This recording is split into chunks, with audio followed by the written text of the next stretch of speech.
What's up, kids? Let's do this Q&A thing. So, Jesse, super good question, man. I think you're about to jump on here live. I'll wait for you. Make sure we don't miss anything out. Hope everybody's having a great Thursday. We are in Memphis, Tennessee, still drinking some bottled water here. Nothing wrong with that, but our water supply is still, they're worried it's a little messed up because of freezing pipes and pump stations and stuff I don't quite have my whole head around, but ultimately, a lot of plastic going in the landfills right now, right? Our recycling stuff that happens in our city because of the pandemic and just limited workforces, they've had to actually stop the recycling system. So all the trash has been going in just the main trash bins. We actually put our recycling bin in our trash bin out every week, and it's just all mixed because they're not sorting right now because of lower manpower. Anyway, I'm such a tree hugger. I really hate that, but I hope we get back to that soon. I was at a Whole Foods yesterday, and they're trying to do some recycling there. It's hard to make it happen though without the big structure. But all the best to our folks who are helping us out here, just keeping everybody safe.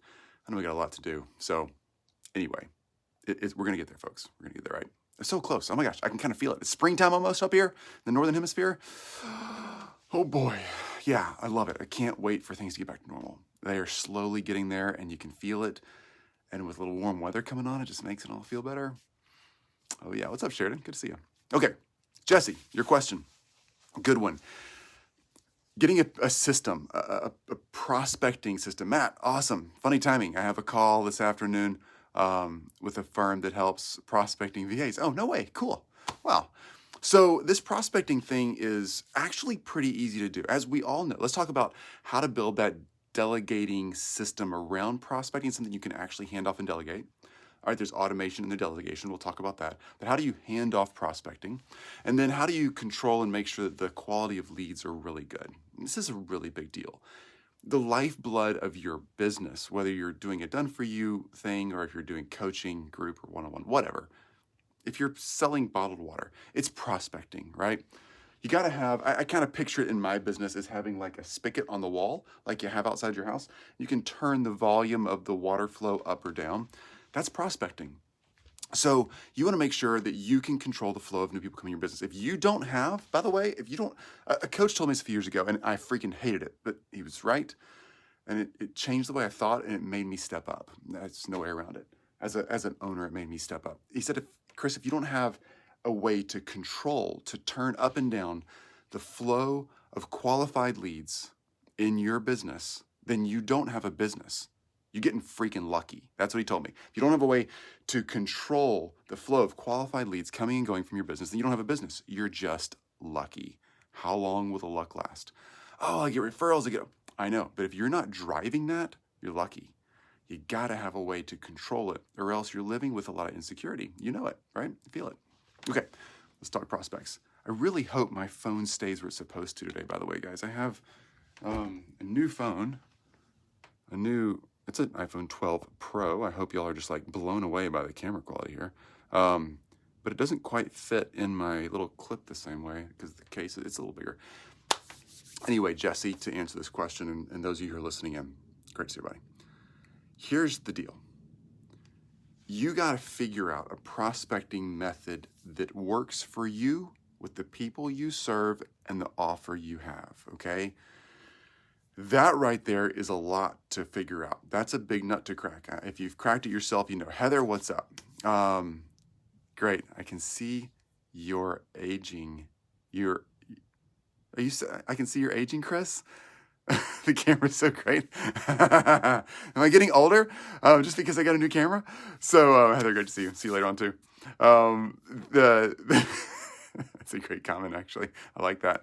The bottom line is prospecting. You gotta crack the code, right, on who you're serving, what you're offering, and making that connection happen. All right, that is the code that as entrepreneurs we're gifted at figuring out. All right, that's our thing. And I know you might struggle with your market or where you are. Heather's really nice, Matt. Heather, we need to have you in our group on a live, by the way. We need to come back to that. Don't let me forget that. Reach back out to Lucy. I want to have you speaking here. So getting that figured out is step one, right? We have to figure that out. Unfortunately, it's hard to delegate that one piece. You can hire coaches and hire people to advise you or experts to help you figure out who you're going to help, what you're going to offer them, and how the prospecting conversation and sales process should go. But handing that off and delegating that to a VA or someone who's not an entrepreneur is actually pretty tough to do, okay? Figuring it out is the first step. So get in your market, build your own audience, get out there, hang out in other people's groups, build your own group, Facebook, LinkedIn, Instagram, Clubhouse, whatever you want to do. Get out there and build your audience. Find the people that want to hear what you're talking about. Figure out what they want to hear more about. Talk more about that. Figure that thing out, okay? Once you figure that out, you can automate or delegate the heck out of it. Matt, I haven't cracked LinkedIn for prospecting. Does it make sense to hire a VA automation agency? Not yet. Good question, Matt. If you don't know what's working, don't automate or delegate. Okay? If you don't know what's working, don't automate or delegate. If you're trying to figure out what's working and you're trying different scripts and a bunch of different patterns, then automation or delegation could be helpful in helping go through more cycles of iterations faster. But ultimately, you've got to stay on top of it. Even if you're delegating or automating, you have to stay on top of exactly what's going into the messaging. Every 50, 100 messages, whatever, you got to go back in and you've got to be intimately involved with that data and that conversation, because you're going to be the only one in your space on your team that can see, oh, if we had just said this differently or answered this question one slight way different, it would have changed the outcome of this. That's you, right?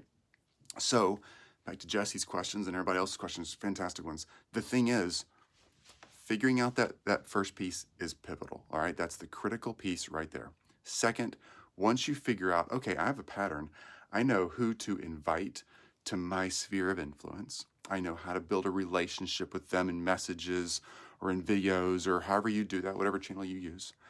And I know how to get them into a sales cycle, a buying cycle, either through a funnel that you have that's automated or on Zoom calls or whatever you do, right? If you know how to go from that first point of finding the right person, building that basic relationship, and getting in a buying pattern with you, then you can delegate all of that, all right?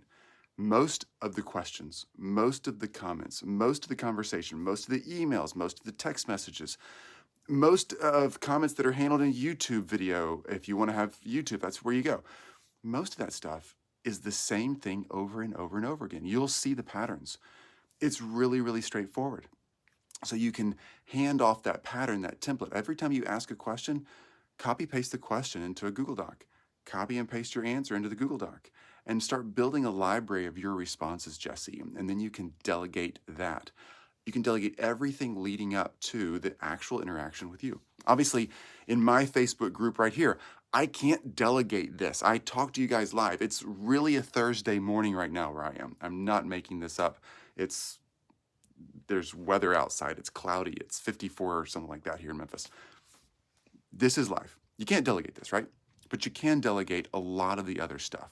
So that will help you scale, because ultimately you're reaching out to a lot of people. Only a certain number of them will actually want to engage with you on a deeper level. That's totally cool. That's life, right? That's relationships. Same with anything in life. Automating versus delegating. I'm a big fan of delegating communication, not automating it. That's just me. I'm not a big fan of bots. Don't like the way they feel. Nothing wrong with them. I know a lot of bots can kind of get the initial conversation going, and as soon as someone replies, it bumps it back to someone that's a real human. I just don't do bots, all right? So everything in MySpace that I do, MySpace, that'd be fun. I wish I still had I never had a MySpace account. I need to get one. I think they're still out there, right? Everything in my environment that I work in is real. I want authenticity, right? I don't like the bot feel. That's me. Some people don't mind it. If your space that you work in and you don't mind automation, then it's easy to set up. Matt, with deep fakes, maybe you will be able to delegate these live calls eventually, right? Oh my gosh, that could be really cool. What if there's got to be some way to just avatar myself. All right, anyway, you could almost get into that on Clubhouse. If you could have somebody who could mimic your voice or pretty close to it, you could almost do that on Clubhouse, right? Because they can't see you. Okay, so let's talk about, Jesse, your second question. How do you control the quality of leads coming in? Really, lead selection is not as challenging as you think. If you're out there running ads, it gets a little more challenging because you're hoping to run ads that only a certain specific group of people can see, right? So you're hoping that people who click on it, people who are attracted to the message, the video, the copy of your ad, and then your landing page and whatever, that it resonates with them and it self-selects. And you can even have message. If you're this, don't click. If you're this, do click, that kind of stuff. But when you're inviting people to a community, like if you're inviting people to your Clubhouse conversation, if you're inviting people to connect with you on LinkedIn, if you're inviting people to connect with you on Facebook or wherever, you get to pick them. You get to self-select the right people, the right audience before the prospecting, so to speak, ever begins. You're just inviting them to be your friend, to connect, to be in your conversation. That helps you self-select. That helps you know a lot about them already because you can stalk pretty easily. You can have a VA help you stalk. You can have a lot of things going on there where you get to pick the right people to join your party, and then you get to decide. Think house party, okay? You can invite all the people you want to your house party. You get to pick who comes to your party, right? And then you get to hang out with them and get to know who would you actually want to go to the lake house with, right? A smaller, more intimate group of 10 friends going skiing over the weekend is different than 100 friends you're going to have over to a house party.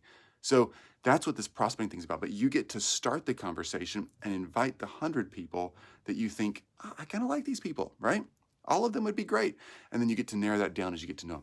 That's the cool thing about organic prospecting. You get to invite the relationship to begin with. You get to build the relationships and find out, is this person somebody I'd actually want to hang out with for business reasons?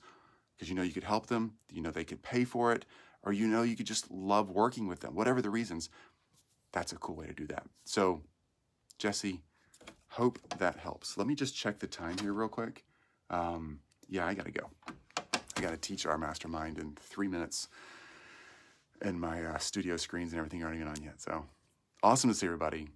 Go crush it. It's Thursday. You got today and tomorrow to get out there and get after it, get the right things done, prospect every day, be the person that you would want to be in the sales situation, help, serve, add value, do the awesome stuff, be the coach, the consultant, the expert, the agency owner, the whatever that you wish you could call.